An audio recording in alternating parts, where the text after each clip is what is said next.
Director Shankar భారీ budget చిత్రాలకు care of address.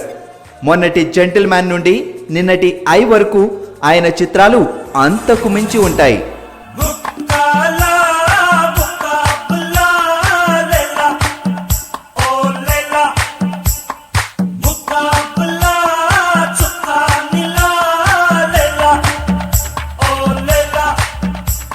ప్రస్తుతం ఆయన సూపర్ స్టార్ రజనీతో కలిసి రోబోకి సీక్వెల్ గా 2.0 సినిమా తీస్తున్నారు.